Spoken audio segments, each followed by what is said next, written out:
안녕하세요. 이번 영상부터는 이제 데이터를 로드해서 직접 실습을 진행을 해 보도록 할게요.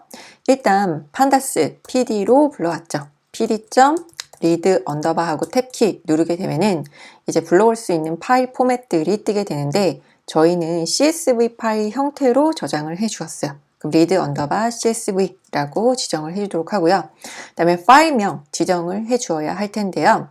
우리가 이전 전처리 실습에서 파일을 따로 저장을 해 주었어요. 여기에 있는 파일 이름은 여러분하고 저하고 다른 파일 이름인데 왜냐하면은 날짜를 기준으로 저장을 해 주었기 때문이에요. 그래서 이렇게 저장해 준 파일명을 직접 가져다가 여기 read 언더바 CSV에다가 넣어 주도록 하고요. 그리고 이렇게 불러오게 되면은 데이터를 잘 불러오게 돼요. 그런데 종목 코드 봤더니 이렇게 종목 코드 앞에 0이 누락이 되어 있어요. 그래서 이렇게 종목 코드 같은 경우에 수치 데이터로 되어 있지만 이렇게 앞에 0이 누락되어 있으면 종목 코드 제대로 불러온 게 아니에요. 그래서 우리가 엑셀에서도 전화번호 입력할 때 010 하고 입력하게 되면은 앞에 0이 생략돼서 보이는 거를 가끔씩 확인하게 되는데요. 그래서 CSV 파일 이 판다스로 읽어올 때도 이렇게 데이터 타입을 알아서 지정해서 불러오기 때문에 숫자로 되어 있기 때문에 이 종목 코드는 수치 데이터 타입이다 라고 불러오게 되면은 앞에 이렇게 0이 생략되게 된다 라는 점에 주의를 해주시면 좋을 것 같아요. 그래서 이럴 때는 데이터의 타입을 D 타입으로 지정을 해주시게 되는데 종목 코드는 numpy의 오브젝트 타입으로 불러오도록 할게요. 그래서 이렇게 실행을 해주게 되면은 종목 코드가 이제 숫자 6자리로 앞에 0이 생략되지 않고 잘 불러온 걸 확인해 볼 수가 있어요. 그리고 이렇게 파일 불러올 때 파일명이 조금이라도 다르게 되면은 file not found 에러가 발생이 되게 돼요. 그래서 이렇게 file not found 에러가 발생하게 되면은 파일명이 바르게 잘 적혀 있는지 꼭 확인을 해주세요. 그래서 파일명이 한 글자라도 다르면은 못 불러오게 돼요. 예를 들어서 지금 대시로 되어 있는 게 언더바로 되어 있다. 이렇게 되어도 파일을 못 불러오게 된다. 왜냐하면은 파일명이 다르기 때문에. 그래서 이렇게 파일명을 제대로 지정을 해주셔야 되고요.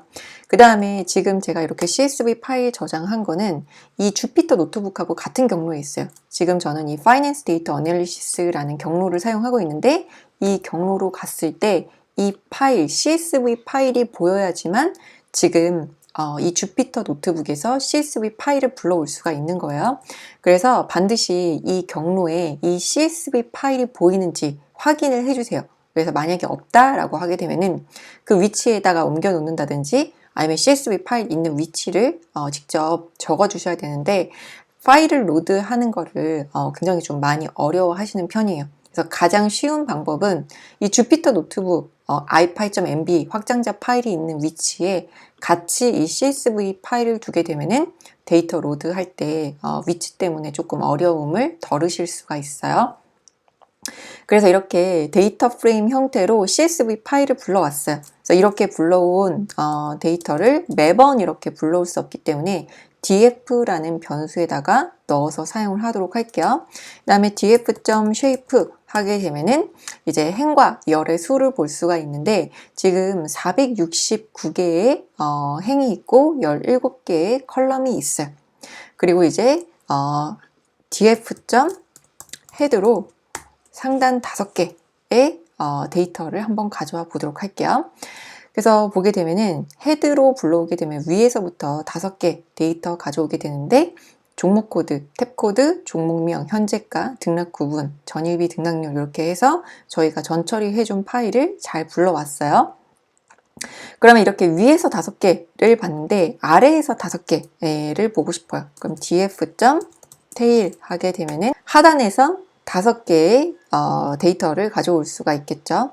그래서 이제 종목 코드, 탭 코드, 현재가 이렇게 똑같이 되어 있는 거를 확인해 볼 수가 있고요. 그러면은 이렇게 불러온 데이터에서 df.info를 통해서 이제 요약 정보를 보실 수가 있는데요. 그래서 info하고 출력해 보게 되면은 0번부터 468개의 인덱스 값이 있다. 그런데 여기에 있는 요 인덱스의 개수하고 그 다음에 이런 데이터들은 저하고 여러분들하고 다를 수밖에 없어요. 왜냐하면은 이제 데이터 수집하는 시점에 따라서 달라지게 된다. 그 시기에 맞는 데이터를 가져오기 때문에 저는 지금 여기 행의 개수가 469개예요. 그런데 여러분들은 469개가 아니라 이제 행의 개수가 저하고 다르게 보일 수도 있는데, 왜냐하면 ETF가 이제 새로 생길 수도 있고 없어질 수도 있기 때문에 여기 행의 개수가 달라질 수 있다는 점에 유의를 해주시면 좋을 것 같아요. 그래서 DF에 인포하게 되면은 이제 데이터의 타입, 결측치, 메모리 사용량 등 볼 수가 있는데요. 여기 보면 이제 컬럼 17개가 있어요. 그래서 17개의 컬럼 보게 되면 이제 종목 코드는 저희가 오브젝트 타입으로 불러왔죠. 숫자이지만 이거 이제 문자 형태로 보는 게 맞겠다. 그래서 이제 오브젝트 타입으로 불러왔고, 그 다음에 탭 코드, 종목명, 현재가, 등락 구분, 전일비 뭐 이렇게 해서 이제 전처리한 컬럼들 다 불러왔는데, 여기 데이터의 개수 넌 널이라고 되어 있는데요. 결측치를 제외한 데이터가 몇 개가 있는지를 의미하게 돼요. 그래서 보면 이제 순자산 가치하고 3개월 수익률 같은 경우에는 이렇게 결측치가 좀 있어 보여요. 여기 ETF 페이지 가서 쭉 스크롤 내려보게 되면은 일단 3개월 수익률은 전일 종가 기준이며 그 외의 값은 이제 새로 고침하면은 업데이트 된다. 그리고 이제 데이터 수집해서 분석하고 있을 때도 이제 수집한 데이터하고 이 사이트에 있는 내용하고 다르게 보일 때가 있어요. 왜냐하면은 이 사이트에 있는 내용 실시간으로 계속 바뀌기 때문이에요. 그래서 만약에 시장 끝나고 나서 조회하게 되면은 이제 데이터가 이제 그 다음날 장이 시작되기 전까지는 이 데이터가 그대로 남아 있는데, 장중에는 이 데이터가 계속 바뀌는, 실시간으로 업데이트되는 데이터다라는 점을 이제 유의해 주시면 좋을 것 같아요. 그 다음에 ETF의 기초지수가 해외 지수인 경우에 해당 ETF의 NAV가 제공되지 않습니다 라고 되어 있어요. 그래서 여기 보면 이제 순자산가치 NAV 같은 경우에 이렇게 결측치가 있는데, 여기 설명 읽어보게 되면은 기초지수가 해외 지수일 때는 결측치로 남아있겠다라고 볼 수가 있고, 네, 여기 3개월 수익률이 또 결측치인 경우가 있는데, 3개월 수익률이 결측치인 이유는 이제 이 ETF가 생긴 지 3개월이 채 되지 않았기 때문에 이제 3개월 수익률을 구할 수 없기 때문에 요 3개월 수익률이 결측치로 나올 수가 있다 라고 이제 볼 수가 있겠죠. 그래서 여기에 있는 레코드 수 저는 469개인데요. 여러분들이 수집한 데이터는 개수가 저하고 다를 수 있다. 그 시점, 이 데이터는 이제 실시간으로 업데이트되는 데이터이기 때문에 그 부분 유의해서 봐주시면 좋을 것 같아요. 그 다음에 저희가 만들어준 파생 변수, 인버스 레버리지 환해치 같은 경우에 true, false 값으로 넣어줬기 때문에 이렇게 불리언 타입으로 되어 있다라는 점 확인해 볼 수 있고, 그래서 불리언 타입 3개, 플로 타입 3개, 인트 타입 7개, 그 다음에 오브젝트 타입 4개로 구성이 되어 있고, 이제 메모리 사용량까지도 보실 수가 있어요. 그럼 이제 결측치 확인해 보도록 할 텐데요. 일단 DF 전체적으로 보도록 할게요. 그럼 일단 데이터 다 있는 것처럼 보여요. 그러면 이제 df.is null 하게 되면은 이제 결측치 여부를 확인할 수 있어요. not null 하게 되면은 결측치가 아닌 반대로 표시하게 돼요. 그래서 결측치가 없다. not null이 결측치가 없다가 이제 true로 표시되게 되는데, 만약에 결측치냐라고 표시를 하게 되면은 이게 false로 표시가 되게 되죠. 결측치가 아니다. 여기 보면은 이게 true로 표시되는 값들은 결측치다 라고 볼 수가 있어요. 그래서 이렇게 결측치 확인을 했는데, 이렇게 결측치 다 true, false 값으로 되어 있어요. 그래서 위에다 셀 하나 만들고 A키 누르시면은 ESC키 누르고 A키 누르시면 위에다 셀을 만드실 수가 있어요. true 플러스 true 플러스 false 해보도록 할게요. 그러면 이제 true는 2 이렇게 나왔어요. 왜냐하면은 true는 1하고 같기 때문이에요. 그래서 이 true 값들을 다 더하게 되면은 요 개수를 구할 수가 있다.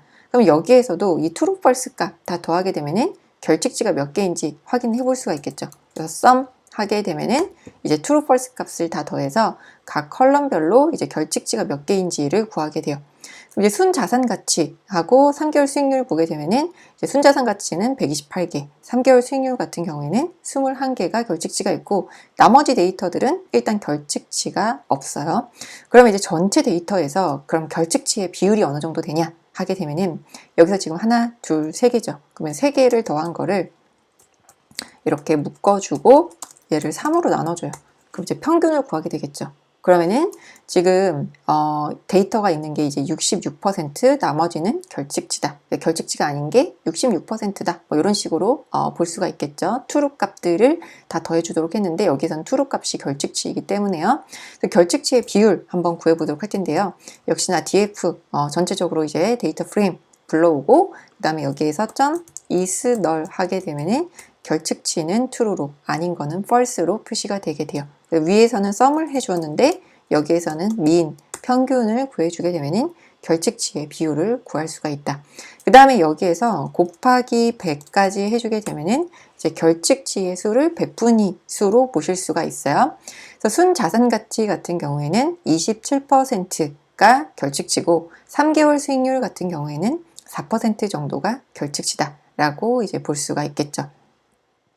그럼 이렇게 결측치의 값을 이제 수치로 몇 개인지도 보고 그 다음에 비율까지도 봤어요. 그래서 위에서 우리가 인포해서 찍어봤을 때 보면은 이런 순자산 가치와 3개월 수익률의 결측치가 있다라는 걸 확인해 봤었는데 그 결측치의 수가 몇 개인지 세어보고 이제 비율까지도 계산을 해봤다. 그리고 이제 전체적으로 데이터 프레임의 결측치가 어디에 위치하고 있는지 시각화를 통해서도 알아볼 수가 있는데요. df.isNull 하게 되면은 결측치 여부가 true, false로 표시가 되게 돼요. 그래서 이거를 압축해서 이제 그래프로 표시를 해보게 되는데 C본의 sns.heatmap이라는 거를 통해서 이걸 시각화 해보도록 할게요. 그러면은 이렇게 각 컬럼마다 이제 true일 때는 1이에요. 그래서 이 결측치인 거는 여기 밝은색, 1일 때는 이 밝은색으로 표시가 되게 되는데 결측치일 때 이렇게 이 부분에 이게 결측치가 있다라는 걸 확인해 볼 수가 있겠죠. 그리고 검은색, 결측치가 아닐 때는 false죠. 그래서 결측치가 아닐 때는 이제 false이기 때문에 false는 다 0이라서 이제 검은색으로 표현이 되게 돼요. 이제 그래프 크기 좀 크게 그려보도록 할게요. 그래서 PLT의 피겨의 피그 사이즈는 한 10,4 정도로 조금 더 크게 그려보도록 할게요. 그래서 이렇게 그래프 그려봤고요. 그 다음에 여기 색상 저는 이제 다른 색상으로 그려보고 싶어요. 그러면 Cmap이라는 옵션 쓸 수 있는데 여기에서도 이런 옵션 Shift 탭키 누르시면 볼 수가 있어요.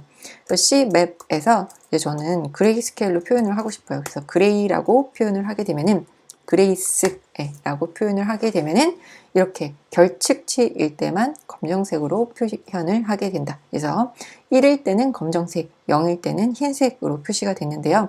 반대로 표시하고 싶다 하게 되면 언더바 R 하게 되면은 이제 컬러 맵을 반대로 표시를 해주게 돼요.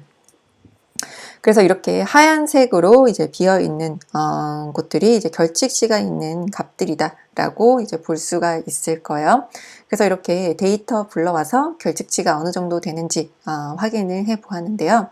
그럼 이제 다음으로 이제 범주형 데이터의 빈도수 알아보도록 할 텐데 범주형 데이터의 빈도수 알아보는 거는 다음 영상에서 이어서 해보도록 하겠습니다. 네, 감사합니다.